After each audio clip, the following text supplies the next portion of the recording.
Hello, everyone. My name is Garrett, This is Jabin. and welcome back to Cross Country Comments. So we have had a lot of issues with this recording session. This took like around 30 minutes, a little over 30 minutes maybe. Yeah. Yeah, we we use Discord to record, and Discord was being stupid in about 5 different ways. First, I started freezing, and then his video started lagging like 30 seconds behind, and then I had to figure out. And then on top of that, even with the last episode that we did, I have to. For me, Discord is upside down. I have to flip my phone and not auto-rotate it so that it's straight for him. But for me and him are upside down right now. So I'm looking at everything upside down at this moment. So Discord is just very funky and I use my phone. So, and it's only been for people who use phones for Discord. So everything's just crazy. Yeah, the thing that sucks is I love Discord a ton. It's just that recently some of the updates that they've done have just sucked massively. Yeah. So, go figure. The best best thing for gamers to talk on and do that kind of stuff, and you have horrible updates. Right.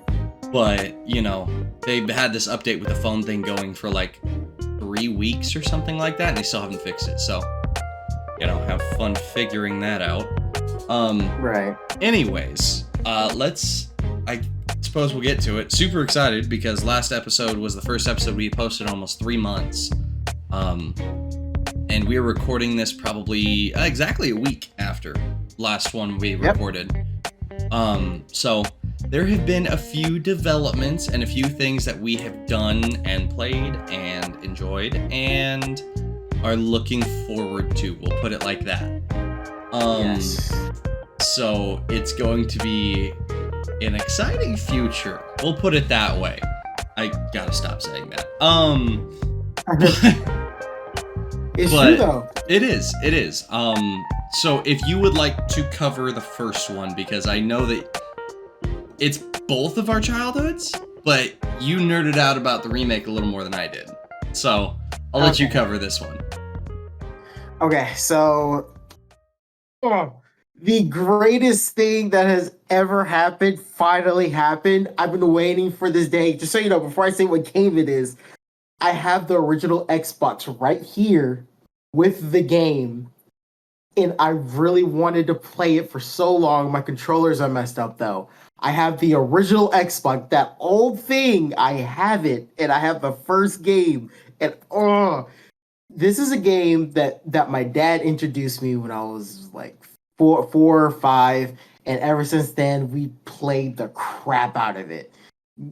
He taught me all the ins and outs of the games and how to get through and different strategies.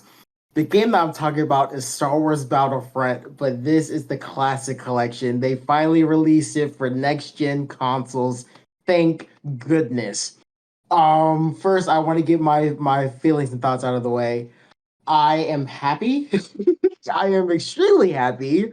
I'm glad that it's literally exactly like how we grew up with it. The graphics are still the same. They just did a few lighting things to make it better, but ultimately it's a better version than what we got. It's a little upgraded version, but it didn't at all take any of the nuances that we loved out of it.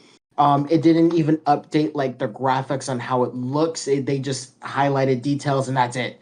And I love that they didn't reskin anything to make it look more realistic. I know that sounds so weird saying I'm glad that they didn't make it more realistic, because seeing all these and their shapes and how even certain things that aren't good are still there when you're little, they kept it the way it was supposed to be, and for that I am so thankful to Aspire. But now we're gonna get into the controversy part. So for weeks now, because when this is gonna upload, it's gonna be I believe a week or two since it came out. The PC version of the game, or when I'll be more specific, the Steam version of the game of the Classic Edition has a lot of problems, and the Star Wars Battlefront collection is getting heavy fire back on. All I see on my YouTube is it's bad, it's horrible, they messed up, horrible launch. And I'm not gonna lie, like every time I saw it, it like stabbed me. Every time I saw it, it's bad. The only thing that I don't like about it on the console side is the original Star Wars Battlefront sound when it goes into the map, because the original goes do do do do do do do do boom. Now it goes doom doom doom doom doom doom doom doom boom, and that kind of hurts hearing it because it's not the same sound. But I know they're gonna fix it. I have faith that they're gonna fix it. But that's the only thing I don't like about it. But for the PC version, not only with that sound, but the graphics on some maps, especially for Battlefront 2, are being gridded out. I don't know how else to explain it. So upload a picture or a video of this if you can find it. Think about the Battle of Hoth, and once you do, there's like a patch of black with a green grid that's like in the distance or like near, like in the snow, that just all of a sudden pops up.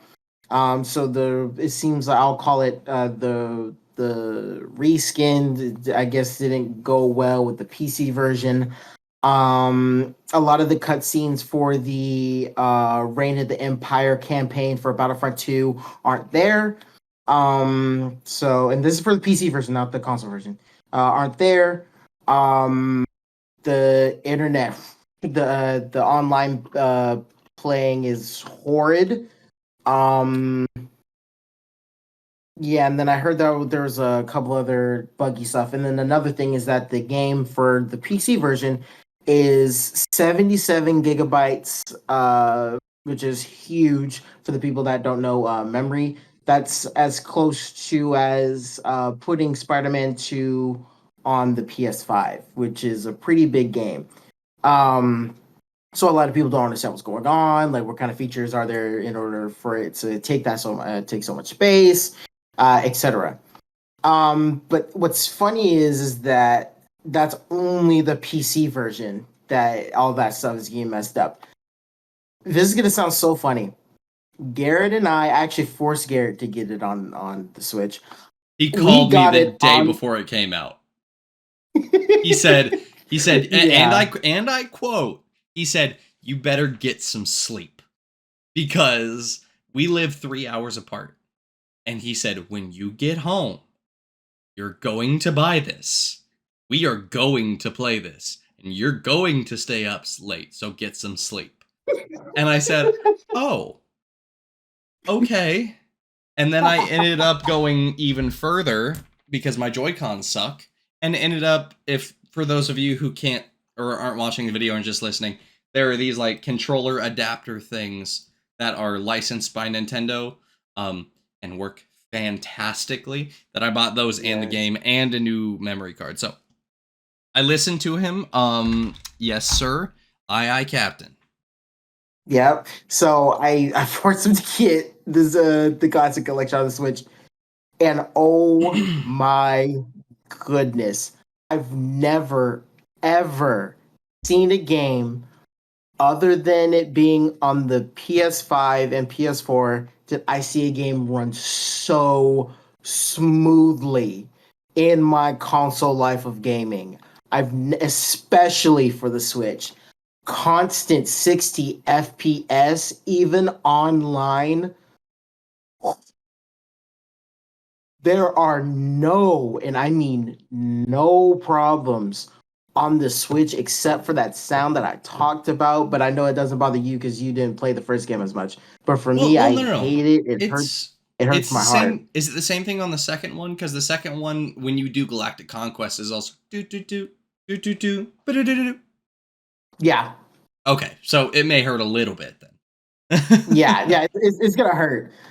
So they changed the sound. I feel like they're gonna fix it, but literally, other than that, no problems. Garrett and I even played online together Private match. It only lagged for me because I don't have great internet as of right now. I'm not in a good area, but other than that, I still was having fun playing. It was great. If my Wi-Fi wasn't so bad, I know that there would be barely any lag. Um, so for the Switch and for the dedicated Aspire um, servers, they're great. I jumped on a few of them. They're fantastic. I'm literally in a pause Battlefront game right now. It's amazing. And another thing that I hate that a lot of people are complaining about is that it's not more upgraded, as in like the mods that people have been installing for like the old school Battlefront to make it better and more Hmm. fun. That's what people were expecting for Aspire to do. And I want to put this out there right now. And that this makes me so angry at the gaming and modding community. If you already have an old copy of the Battlefront and making it the way you want to, do not get the classic collection then, because the classic collection is only for the people that actually want to experience the game that it was back then, just basically unlocked, And because they added a few things that were in the game that they didn't release it at the time. And I want to put this out there too. Aspire has been doing fantastic because I've been buying every single old school Star Wars game that they have been releasing, the old school ones. So I have both Knights of the Old Republic. These are all on my Switch that run at 60 FPS, just so you know. I have both Knights of the Old Republic 1 and 2. I have Star Wars Republic Commando. I have Star Wars Episode 1 Racer. you have I Jango have Fett or both. No, that's not on the Switch. That's for the oh, PlayStation. But I do want to get that. I think they're gonna release it on the Switch. I'm not sure when, but not yet. I have the Force Unleashed on there that was ported from the Wii. That's on the Switch now. I have both Star Wars Jedi games, Jedi Knight and then Jedi Outcast. They are literally the exact games that they were when they released for older consoles. They just released it for the new ones so that people that haven't experienced or want to experience it again can experience it again. Um, People shouldn't be expecting something putting something new into a really old game, especially Star Wars Battlefront that's 20 years old. If you want something new, just go play the newer Battlefronts, like play the EA ones. Like that's as new as you're gonna get right now. They're literally just releasing this just for the next gen consoles, and I am grateful as a person who grew up playing on the old school Xbox and on the PS2 playing these games now being able to play it way easier now on my PlayStation 5, on my Switch, and especially on the Switch so that I can take it to like my dad's house and we can like play together and stuff like that. So people need to get that mindset of, oh my god, they should have released this, they should have redid that, they should have reskinned everything. This is other than the bugs. This is just the game that they wanted upgraded to like make it as close to, for some reason, the EA version look as possible with the same uh, pandemic mechanics. No, stop it. This is literally just for nostalgic factor, if we're being honest. But one thing I would complain about is the prices. Because for us, you only had to pay $35, which I feel is worth it. I was able to get it for $31 because they had a sale going on. But I will complain about the PC version because they actually had to pay 45. Yeah, I know. They had to pay for $45 for them but it's the crapping same all game. over it. Yeah, I know. So I will give them that. Like, okay, that does suck. You have to pay $45 for all this crap happening and whatever. Like, I kudos to them. Like, yes, Aspire did messed up on the PC launch, but don't crap on the whole game since the console versions are literally perfect. Especially, and it's weird saying this, especially on the Switch. So yeah, I just wanted to put that out there. I'm having tons of fun, as you can see. This is literally, I'm reliving my childhood playing these games. Um, yeah, I cannot be happier with the launch for us for the Switch. I thought it was great. Yeah, just please fix that sound. Like, I want my childhood back with the do do do do do do do do do. I want to get that back. But other than that, I'm happy. I'm so glad that we get to see Kit Fisto and Asajj Ventress with in her Star Wars Battlefront nunchucks. 2. With oh my god, see, this is one thing that was crazy about. I didn't know any of this. I haven't played Star Wars Battlefront 2 on the Xbox 360 version or on the original Xbox. I had the first Battlefront on the original Xbox, but when I had Star Wars Battlefront 2, I had that on the PS2.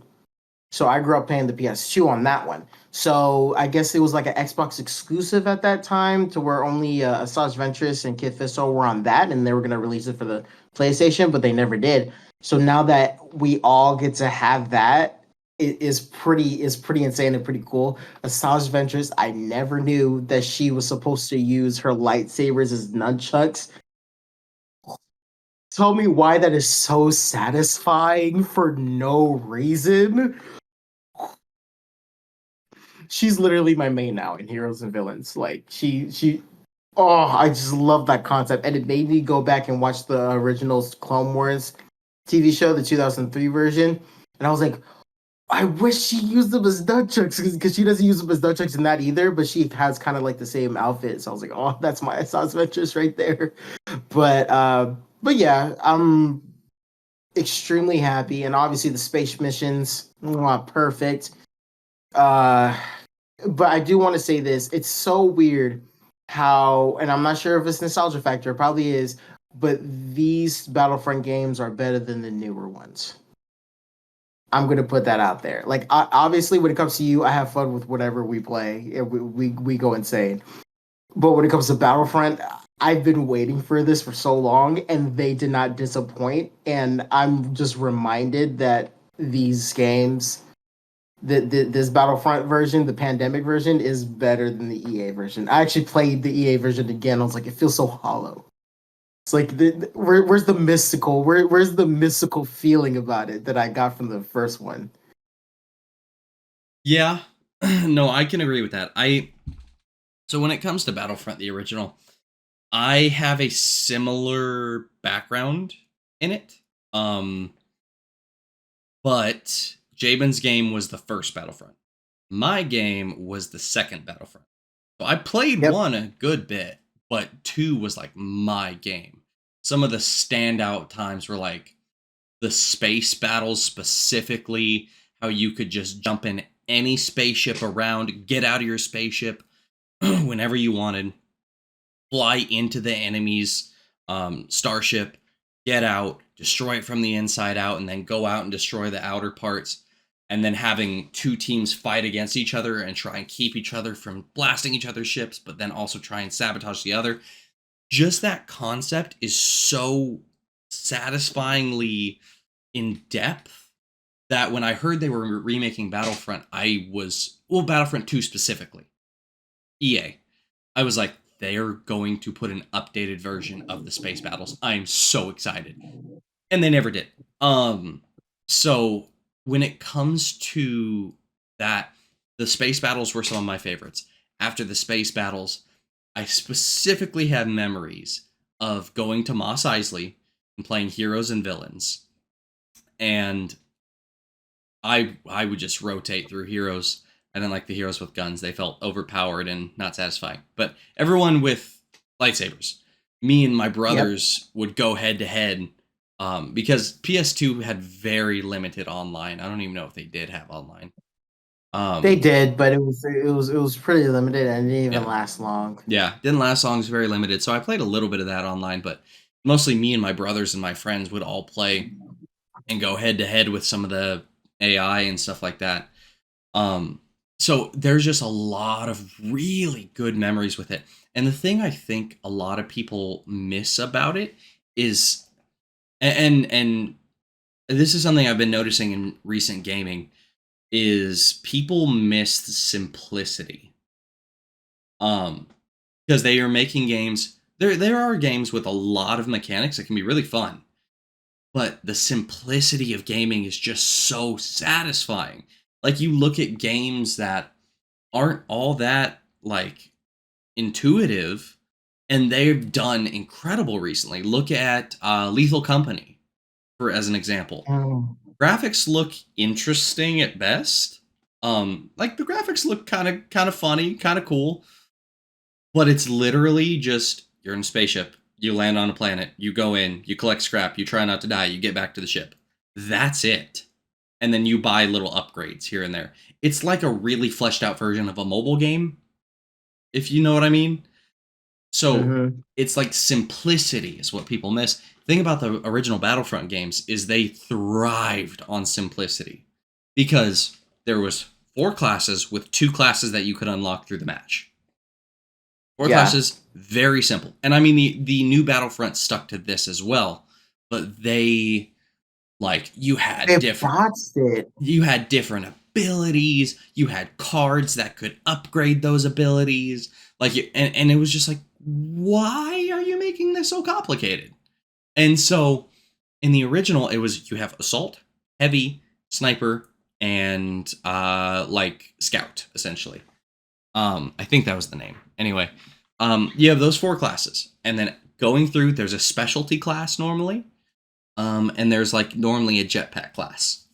So you have that for everything. Very simple. You have 2 guns, you have grenades, and you can run. That's it. And then obviously flight, and then 1 extra ability with the special people. And instead of being like, oh, I gotta kill this certain amount of troops, and then as soon as I get to this number, I can sit on the waiting screen and wait until the hero is available, and then I can go pick the hero. Well, in this one, it's you just go around and play the mission as the trooper, and you enjoy yourself, and you have a ton of fun. And then occasionally, if you're doing well, not, oh, I racked up as many points as I can, now I'm going to sit here on the wait screen until I can get the hero. It's whoever does the best gets a yes or no chance to play as the hero of the map. And I think Mm-hmm. that is genius. Because if you have someone who's dominating, give them the chance to dominate even harder. Like, Yep. why not? So Reward, yeah. it's reward for doing well in a game. Instead of people just getting the minimum amount of points and then hogging a hero. Yeah. And the heroes are so simple themselves. I mean, you go around as Luke in the pilot suit in a Hoth. And you literally, you run, you swing your lightsaber, and you have, I think, a lightsaber throw. That's all you can do.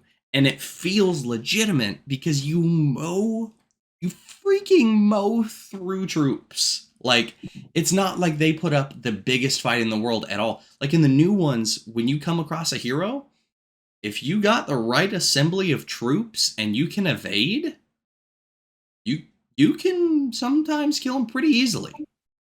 Yeah. Even if you're an unexperienced person in the old ones, if you get Luke, you are demolishing for a little while. Unless you get bombarded, you're demolishing. Because 1 to 2 swings and you have that super fast speed run, and you go through and you hit them and they're dead. I mean, it feels like a lightsaber should feel. And it's against other players. So it feels like you're really actually getting a leg up in the battle when a hero gets there, rather than someone just getting the chance to be a hero and then, oh no, they're gonna screw it up because they're not good at this hero. You can still demolish if you're not good at a hero in the old ones. So I'm gonna stop talking about that part, but I just love the simplicity of it because it's something that we've lost in current today's gaming. As well as the fact that I think this release was less so meant for the computer. I mean, because you can still access the old school Battlefront 1 and Battlefront 2 through Steam without the Classic Collection. Yes. I have them on Steam, actually. So do I. And you can access them. I think they might still have online servers. And so you can do that and just go play those. And they're like $5 or $10 a piece. And they're super small file size. So go play those instead of buying Classic Collection on PC. This release was meant for 2 types of people. First type of people, Switch people. And me and Jabin both got it on Switch. Not that we're both obsessed with the Switch, but it's so convenient because you can pick it up and play it wherever. I mean, I'm flying out to go see him next month, and I got the new controller things for my Switch, and I got that game. I'm gonna play that on the plane. Like, Yeah. if you told little me that I would have a portable gaming device that had a big screen on it, and I'd be able to play Battlefront on a plane, I probably would have thought you were crazy. Yep. And so it's meant for those people. It's also meant for, and this just like warms my heart a little bit. It's meant for the generation of people like you and me, and even a little bit older, that grew up with these games, can now go back and play them on Xbox and PlayStation with their kids. They can play Yep. split screen with their kids on a game that they loved when they were their age. Yep. So those two main things are like the biggest pushes for this launch, I think. And if people are upset about the PC version, like I said, you have other options to go play it. I mean, I believe that they Right. should have gotten it right, don't get me wrong, and the file size shouldn't have been that big and yada yada, but this was meant to bring nostalgia back to the people who haven't gotten a chance to play it since their original Xbox or since their PlayStation And 2. and and I'm telling you right now that in that demographic is you and me and my dad, because he played this game when in his 20s. He was 25 or 26. That's how young he was. Like, man, and I could tell how much it affected him too, because Ivana, she sent a video of me opening the game like on my Switch. That my dad just like, oh my goodness, the nerd has started. So now I'm excited to go to see his reaction because he hasn't played it since he was in his 30s, I believe, and he's already in his 40s. So he still hasn't played it for him in over 10 years. So Mm. now like it's for people like him to play again.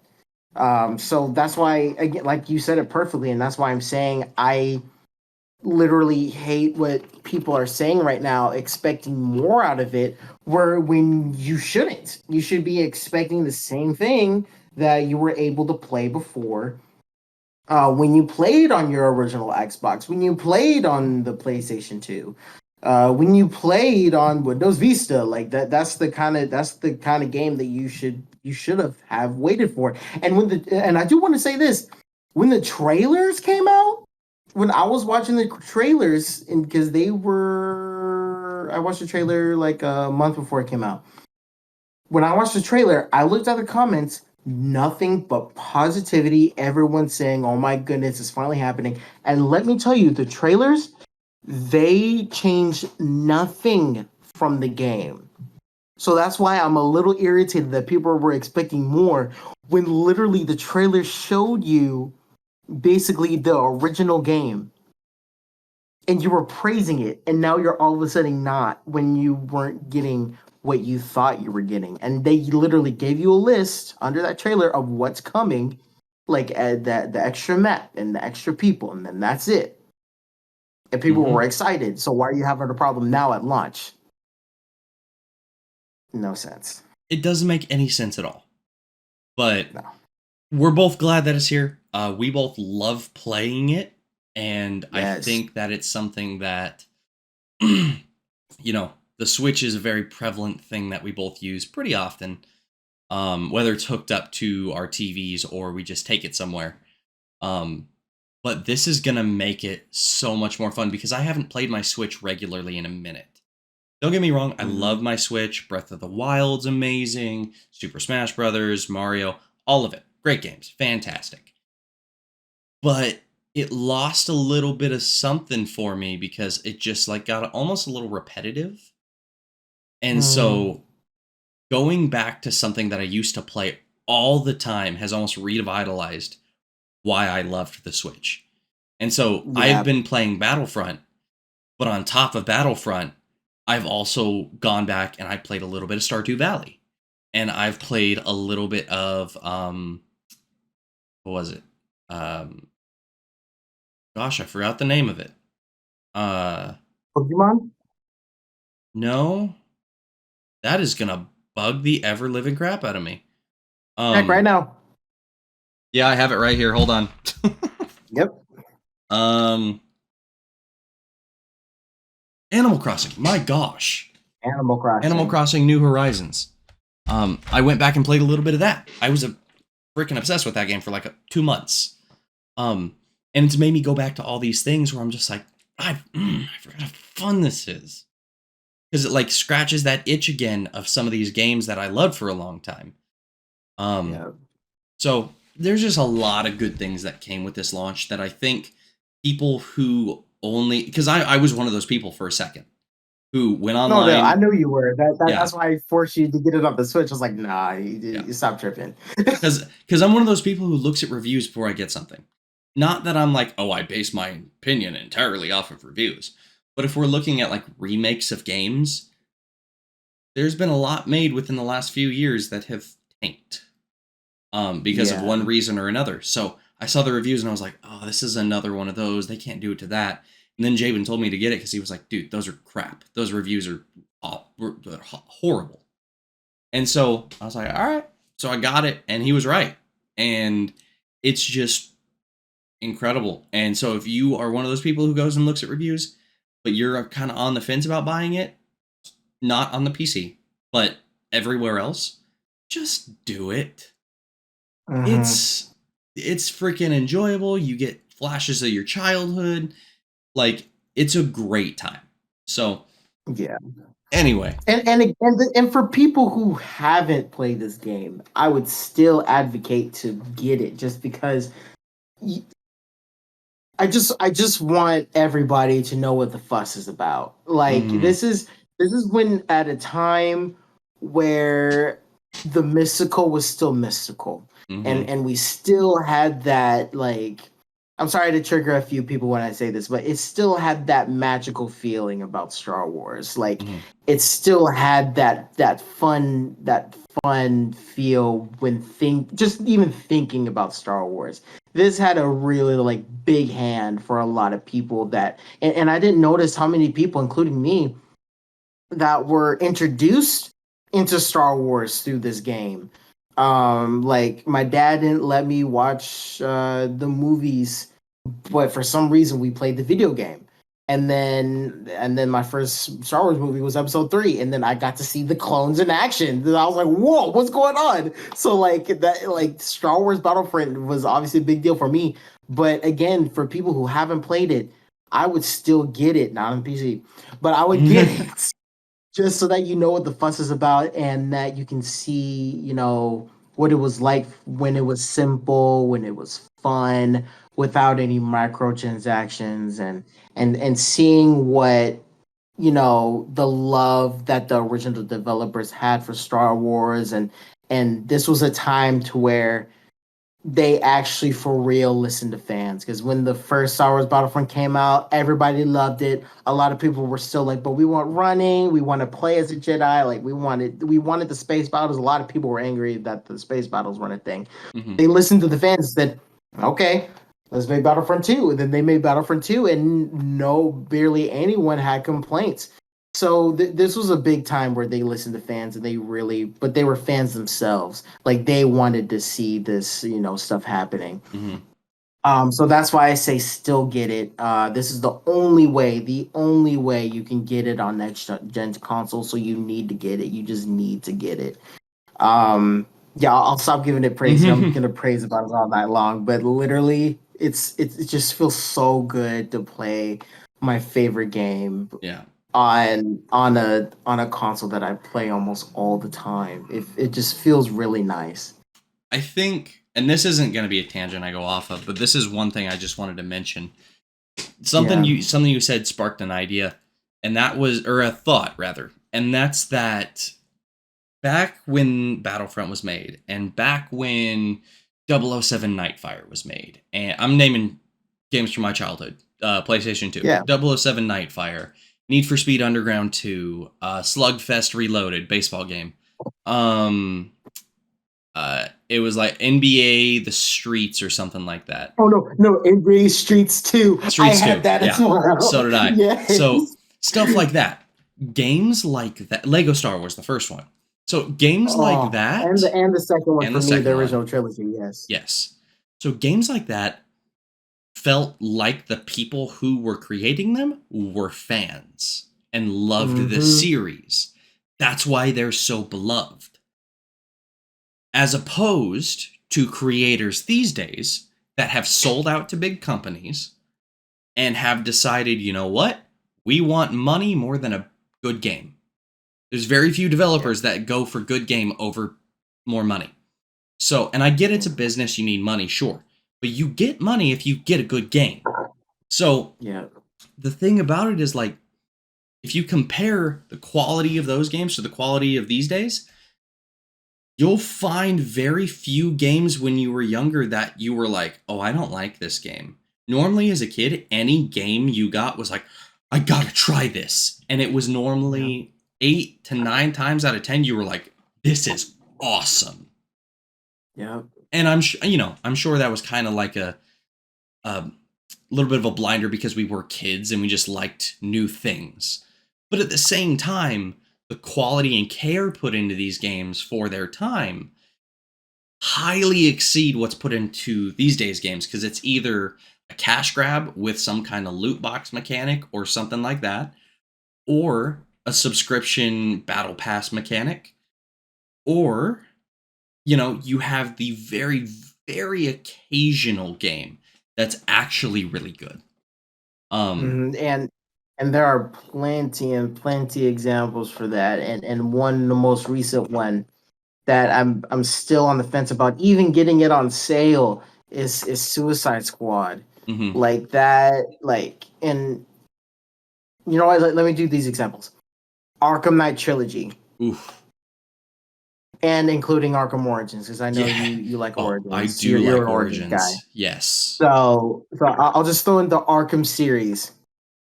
Perfect in every way. Obviously, it had its things, but literally, it was perfect. The only game that had microtransactions was Arkham Knight.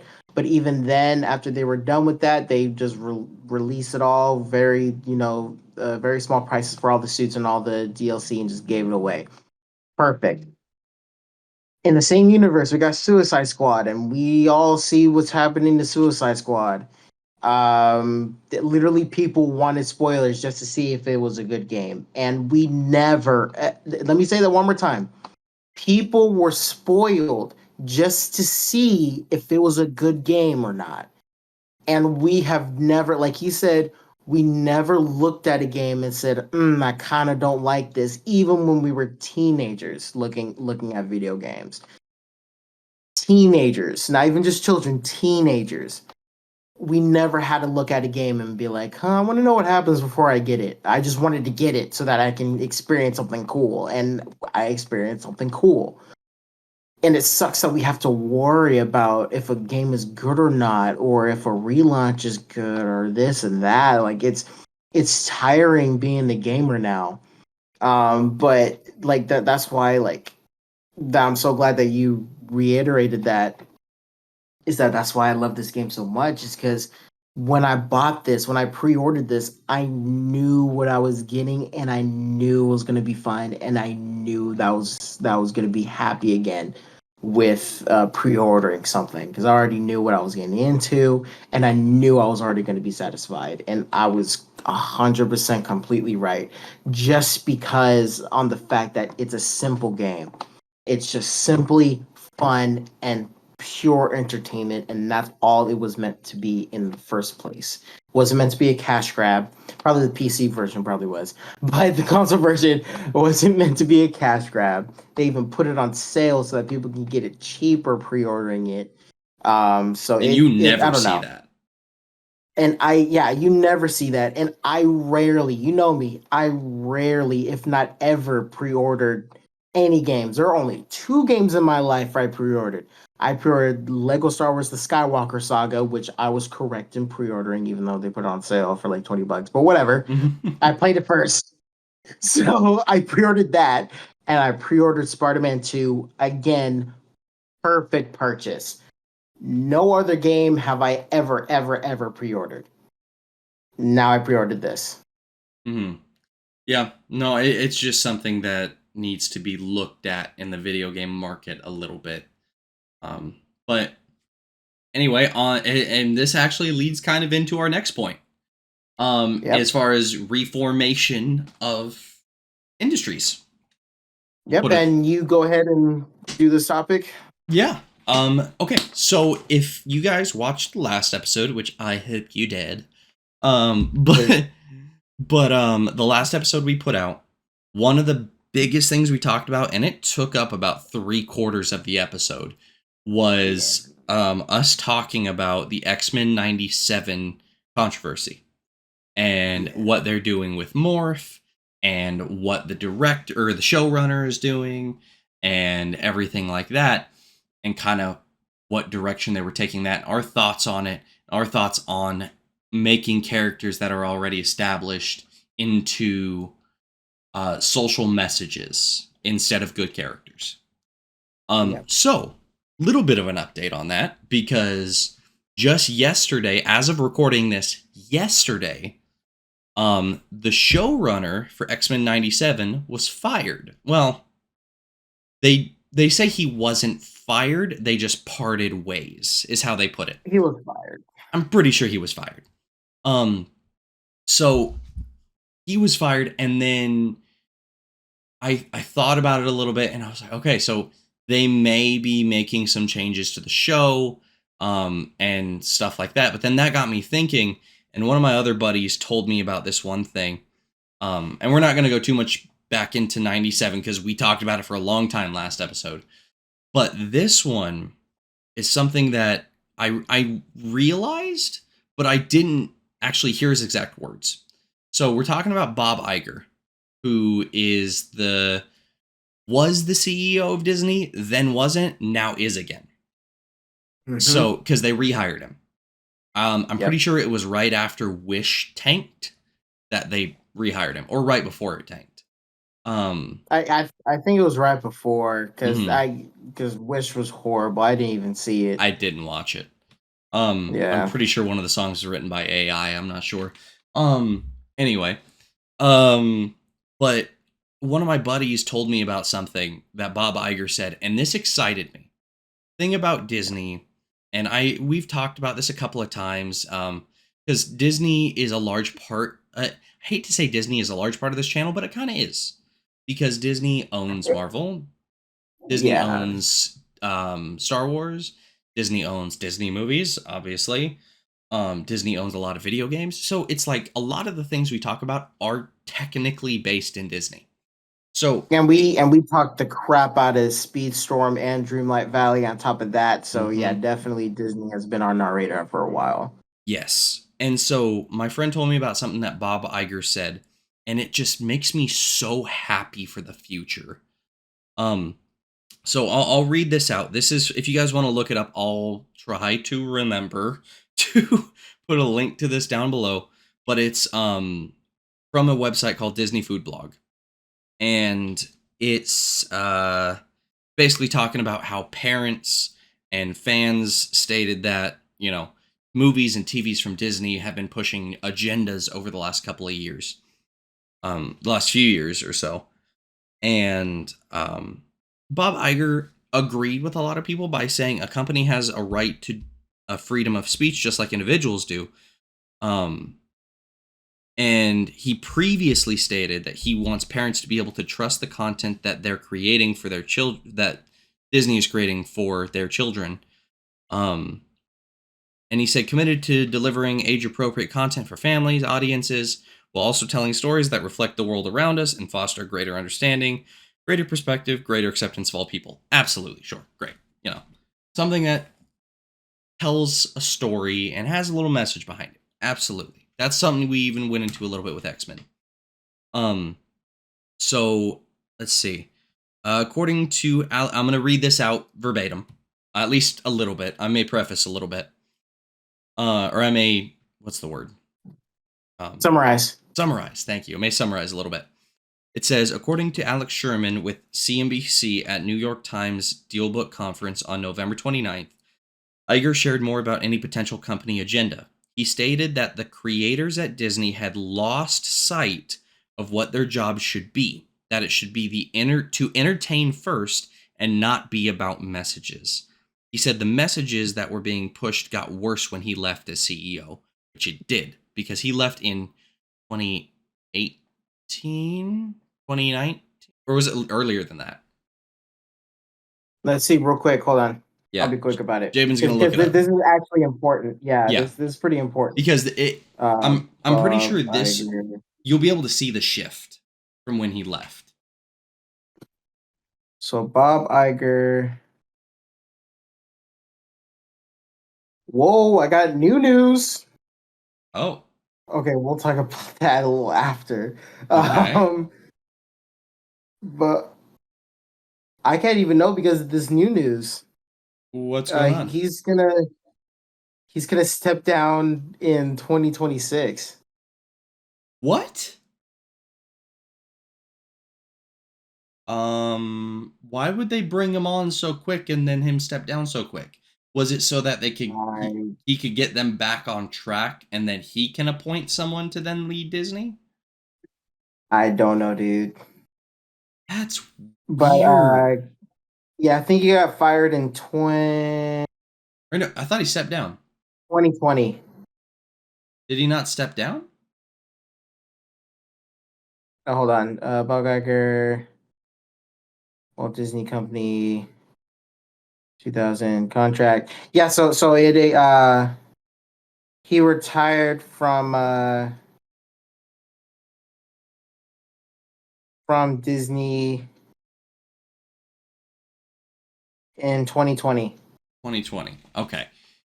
So that, in my personal opinion, is where you can really start to see a shift. And I know it was the pandemic and yada, yada, yada. And you can blame that a little bit. But for the most part, I mean, you can even look at movies made in 2019. Encanto, as an example. Encanto, fan-freaking-tastic movie. It is in my top 5. Movie. It is in my top 5 Disney movies.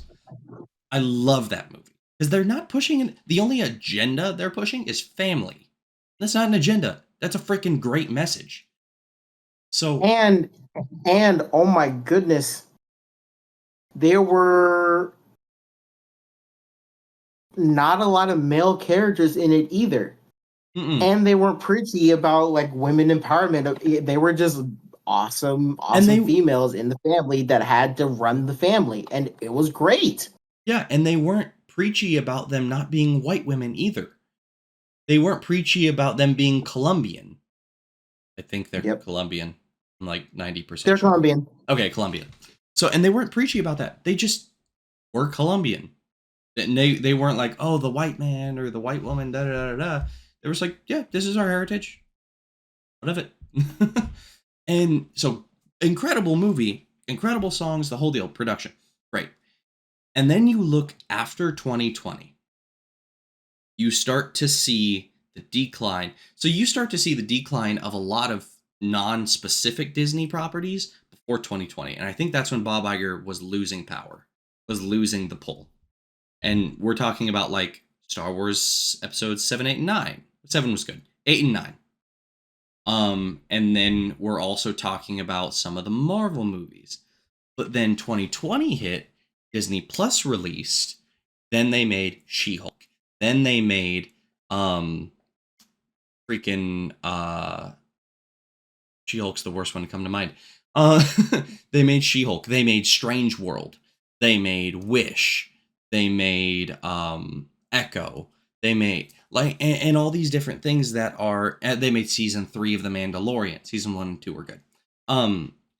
They made Book of Boba Fett. They made all this different stuff that was either just subpar or it was garbage. Because every single thing was pushing an agenda. Because I'm not going to lie, when Book of Boba Fett came out, before it came out, everyone was looking at it because Boba Fett is like the baddest of bounty hunters.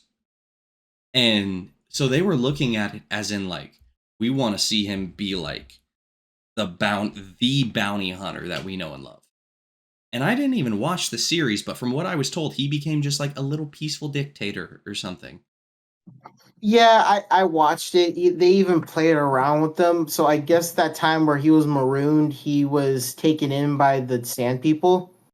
And yeah, he was taken in by the Sand People, and he learned their language because they speak their own certain sign language. So he was taken in. He was, I guess you can say, he was trained by the Sand People to live again. And then he literally just killed the guy from episode 6 that was Jabba the Hutt's instructor. So Mhm. when Jabba the Hutt died, he Bib Fortuna, he became the dude, and then he killed him and then just took the throne. And then he was trying to be a peaceful dictator, and then people didn't like that. So then there was like a war going on in Tatooine, and then they called the Mandalorian, but then they dedicated like 2 or 3 episodes of the Mandalorian and Luke to where you forgot that it was about Boba Fett. And then once you go into Boba Fett, you're like, oh shoot, I forgot it was about him. Yeah, and so like Boba Fett has been this like legend in all of Star Wars. But when they created it, it was like, oh no, he's turning over a new leaf because he got changed by the Sand People. It's like, okay, as great as that is for real life, people turning over a new leaf, absolutely. Give me the bounty hunter that is ruthless and froze Han Solo in carbonite. Like, give me Tell that me, guy. tell me what you told me when you saw Boba Fett and Jedi Survivor. There was a specific, there's something specific that you said about that, and then the Boba Fett show. Oh, he was, and I'm thinking, if I'm thinking what I'm thinking, that we're having the same thought, then we're correct. That didn't make sense. But anyway, um, it's that Boba Fett was better represented in a 2 minute cameo than he was in an entire Disney Plus show. And I stand by that. I, That's so sad. A whole show is wow. A like whole show couldn't do it. Can't do what 2 minutes of a cameo could. like the 2 minutes of the cameo was Boba Fett. The show was another clone dressed in Boba Fett's armor, in my opinion. It's Ooh, just ouch. yeah, I know that hurt, but had to be said. Ew. Um, but It it's had to that be kind of said. thing. Going back to like the main point, that's what I'm talking about when it comes to Disney. You have movies like Elemental. I actually liked Elemental. It was halfway decent. Um, I didn't the like it. yeah, it wasn't great. It was enjoyable in certain moments. Love stories like that, you know, it's kind of enjoyable. But the entirety of the movie was preachy. The entire thing was preachy. And I get that there were some legitimate moments to it that have like, oh, this is part of history and we're representing it in here. Okay, great, but this is a children's movie. So like if you're going to represent it, don't make that the main focus of a movie for children. And I know it's like, yes, overcome your differences. You can love who you want. Okay, whatever. But my point stands when it comes to what movies are representing and how it changed from 2020 on, which is why every movie that they've released, all but a few, given exceptions like Spider-Man No Way Home and stuff like that. But everything else has been such a big flop that Disney is just like freaking out because of their money loss. So I am excited. I'm a little bit scared by the fact that you just found out that Bob Iger is stepping down in 2026. Well, I guess they're doing it by contract. So the reason why he was fired in 2020 because his contract expired. So now they made a new one to where it only goes up to 2026. Okay. Well, that still gives him a good bit of time to change some stuff and reform a little bit. Excuse me. And I mean they could renew his contract, who knows, but the dude is like 74. So Yeah. I just hope that he is able to train up a successor or he already has someone in mind to keep it going back down the path of more entertainment, less preachy, less messages. If you want to have I Yeah, and when you mentioned elementals, I was thinking about Pixar for a second, and the reason why I didn't like elementals, and obviously we both know the Strange World was horrible, I never watched is it. yeah, I didn't watch it either. I just saw parts of it, and I was like, okay, yeah, I'm done. Mhm. Um, but one thing that Pixar movies always had that I will always be grateful for the people that made those movies, and again, why Toy Story 4 I didn't like at all, is that Pixar in every single one of its movies up until these newer ones. You know what? I'll probably say up to Monsters University or Toy Story 3, whatever, which one was newer. Pretty sure Monsters University was newer. Because Monsters University was amazing. It was really good. Um, yeah, my favorite. That's better than Monsters Inc. in my opinion. Ooh, They, okay. I know, but there's a reason why. But we might talk about that another time. Okay. But um, but the reason why those movies for me did so well, and I hope you agree with me on this, is that the protagonist of each of those stories has a goal. Once you notice throughout their story, they don't get what they want. They get what they need, most importantly. I love that because you think that it's going to go so bad for them because they don't get what they want. But once you see that they actually get what they need instead, it makes it so much more impactful. And they lost it. They lost that feeling. When I watched Toy Story 4, I didn't get that feeling of like they didn't get what they wanted. They just were in the circumstance and then circumstances changed. Like that's not supposed to be a Pixar story. With Elementals, I didn't get that. I didn't get they didn't get what they wanted. They got what they needed. They got exactly what they want. Like they figured it all out. And I didn't like that. Yeah, Incredibles 2. That was even great. No. I loved it. I I didn't. loved it because okay, but with Incredibles 2, they that weirdly they got what they did get what they want, but they also got what they needed because it was about to fail, which was really cool. Is that what they wanted was about to fail, but they were able to get what they needed to get what they wanted. So that was so perfect, just Mhm. because superhero society was building back up again, and it was looking good until this one thing was about to get in the way, until the screenslate was getting in the way. So I thought it was fantastic. Pixar started losing it after Incredibles 2, or for some people like you, were losing it as soon as Incredibles 2 started. So it's just little stuff like that, and that happened not just in Pixar but also with Marvel and Disney, even with their stuff like just strictly Disney, like Frozen 2, like what they I never were watched Frozen offsetting 2. doing. I liked it not as much as the first one, but then as soon as they were saying like canonically what sexual orientation Elsa was, and then like stuff like that for a children's movie, like I was like, come on. Like I honestly thought Frozen 2 was really good, but as soon as they started releasing stuff about Elsa, I was like, oh, come on. Yeah. Honestly, I would watch it because Kristoff, he has this whole like music video that he does. Dude, it is so good. Okay. You need to watch it. Okay. Um but yeah, even Disney with their own stuff is really like failing in its own regard. After Encanto, it Mhm. just goes downhill, and for good reason, just because like they've been really pushing. So it's cool that Bob Iger is doing this.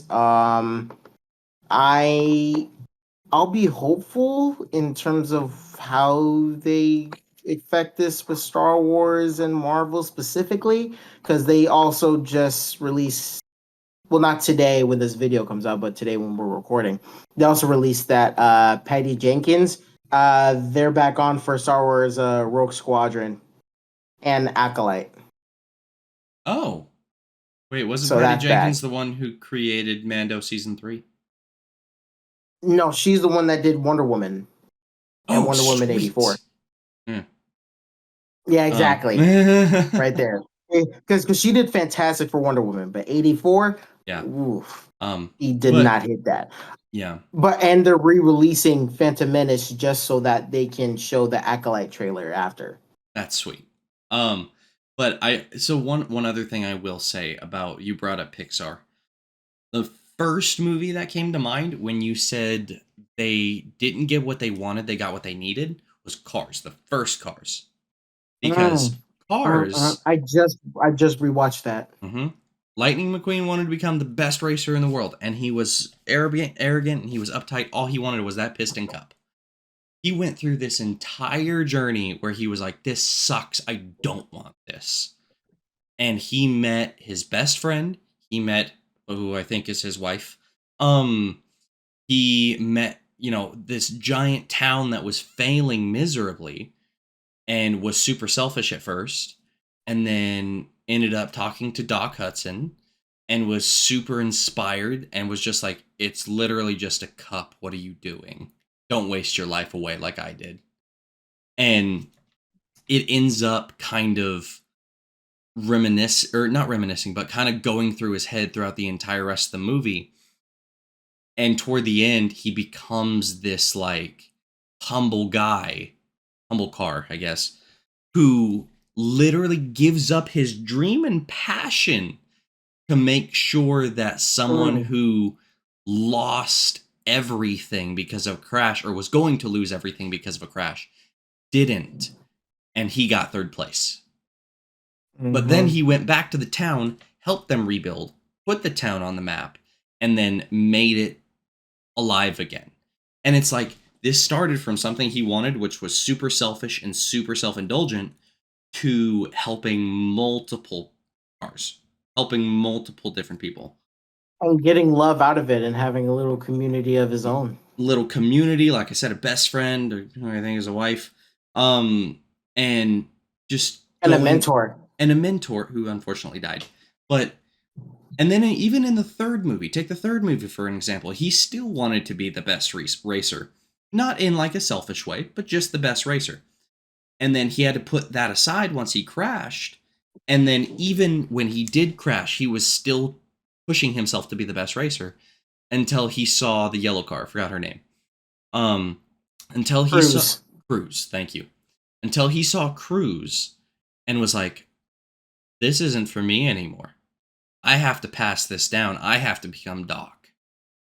And did what he needed to then make her life better. Oh, that was such a good movie. And so it's like, Oh, these movies, like you said, they don't get what they want. They get what they need, and they give people what other people want and need. So it's like a selfless thing. And a lot of Pixar movies lately have either been very loosely following that concept, or just throwing that concept away and yeah. creating a new one. And it's like, a lot of people may say, "Oh, it's repetitive." No, it's not, because Pixar did it for years and no one called it repetitive. You can look at Monsters Inc. You can look at Cars. You can look at Toy Story 1, 2, and 3. Just about any Pixar movie follows a general line and concept, and all of them are critically acclaimed. So it's something that is possible, and it's doable, and it's something we can all connect to. But when you try and change the concept and change the base form of something just to have it look better and make more money, that doesn't work. That just does not No. work.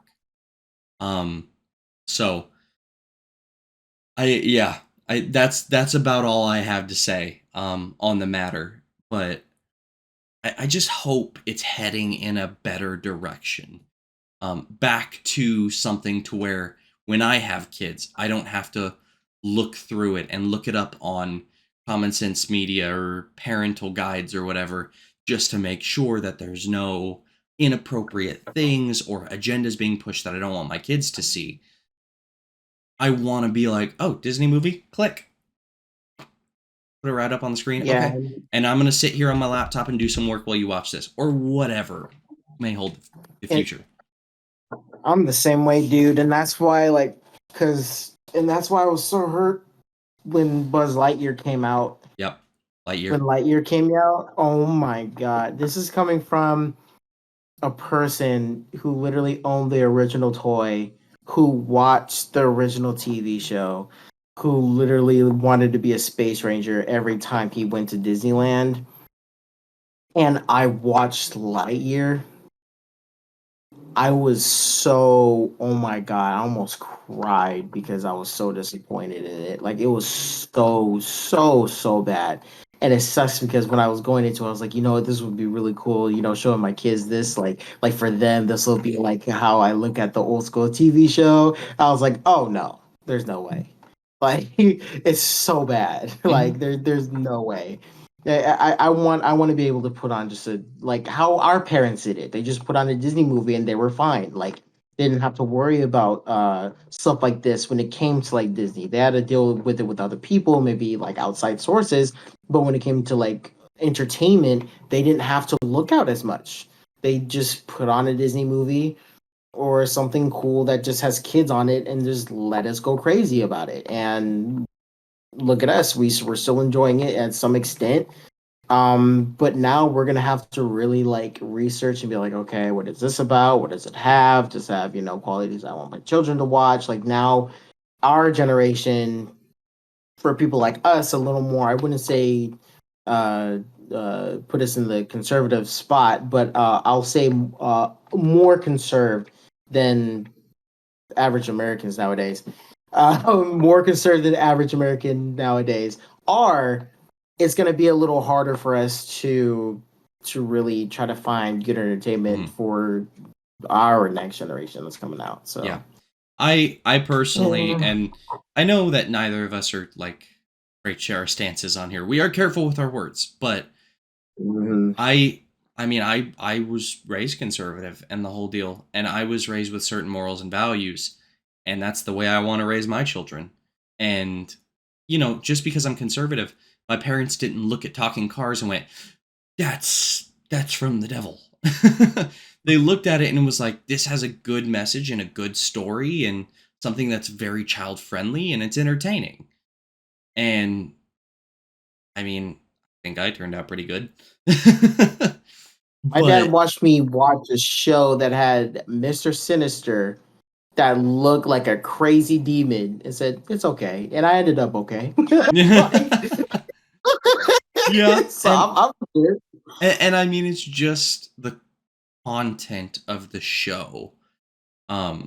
So anyway, I think we've both gone on long enough. But that's kind of what we're hoping for as things progress, because if they start putting out better stuff, we have more stuff to talk about and be excited for.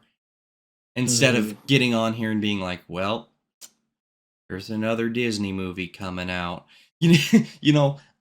I don't mind talking about stuff like that, but I don't want it to be every piece of media that comes out from these companies. Right. So, anyway, I think that's about it. We really appreciate you guys listening to our. I feel like occasionally it turns into almost a rant, but No, it does. It turns into a rant now because it's everything's so bad, and Mhm. it's either like 80% of what we talk about is these companies' fault, and then our other rant is like fans' fault that don't understand stuff. Like Like the it's Marvels and it's just stuff. Yeah, ridiculous, right? Like it's ridiculous. yeah. So we are happy to discuss these things, and like we said in the last episode, and we say just about every episode. If you guys do want to let us know your thoughts on all this, we would love to hear it. We're open to discussion. Like we said in the last one, Jabin is a fan of debating, friendly debate, not arguing. But Mhm. he's a fan of debating. I don't mind talking to you guys and having a conversation about different thoughts or the same. So if you guys are interested, go check out the YouTube. This is where I edit the videos that we take, and all the audio recordings and everything. And you can comment and just let us know what your take on it is. It's Cross Country Comments, same as the podcast and everything. So I think that's about it. Any other final words, final comments? Thank you, whoever's watching and listening from that last episode, because I know, like, with the last episode, Garrett and I were pretty angry. Yep. So we were really bad. So if you're coming back after that, I do want to say thank you. Thank you for watching. Thank you for listening. It means a lot to both of us. And we hope that you get to stay, because again, we have fun doing this. This is our passion project that we share together. It's great for both of us to do this. It gives us honestly, if I kind of wanted to say, it honestly helps our mental health, because it kind of, like, in a way, forces us to talk more and actually, like, communicate about stuff and stuff like that. So because when it comes to, like, communicating, him and I aren't really the most greatest when it comes to, like, picking up our phones and calling and texting someone. We rather just be out and about and be where we are in the moment. So it's pretty cool that we have something like this that we both share, so that we still keep each other in line and whatnot. So we appreciate that you guys are listening and watching while we go through this journey. And again, it's just fun that it's kind of just it's not, and this is something we haven't said in a really long time, but I'm glad that this isn't what do we say, scripted and professional. Like, this is still very amateur. It's still fun. We're still laying out, that feeling of, like, this is just a hangout, like us talking about what we like literally that whole time when we were researching about Bob Iger, I was having fun because I was like, oh wow, this is pretty nuts. Like, wow, we're really doing this. So it's just nice having this platform, and it's cool that you guys are still listening and watching. We appreciate the support and everything like that. So yeah, just thank you. Yeah. Thank you guys so much. We appreciate it. Every little bit of support, every little bit of, sharing this with people or just listening to it yourself. We, like you said, this is something that we really enjoy just in general. It's also something that we are very passionate about and have been for a while. I think it's something that a lot of people might look at these days and go, oh, well, you're grown men. How can you just talk about comics and stuff? Well, first of all, we both have jobs outside of this. Second of all, a lot of people, and this is something I think I said near the beginning, maybe in one of the first or second episodes, but a lot of people have lost their connection to what it's like to be childlike. Not to be immature, but to be childlike. Because being childlike, in a sense, is enjoying things for what they are. It's finding fun and imagination and stuff in things that most people might be like, oh, well, that's just no fun anymore. Because I can't like that anymore. No, you can. Obviously, don't make it your entire life. Have a life outside that you are an adult, but have these things that you can go and decompress, and you can have fun, and you can talk with people about. So, that's what we're kind of doing here, and we would love for you guys to be along for the ride with us. But yeah, thank you guys. I know this is only our second episode back out since we have come back. But we appreciate all the support. Even if just one or two of you are listening, even that it means a lot. So, thank you guys so much. Adi, I think that was about it. Yes. Yes. Okay. All right. So we'll go ahead and end it here. So thank you guys so much for watching, and we will see all of you in the next one. Bye, guys. See ya.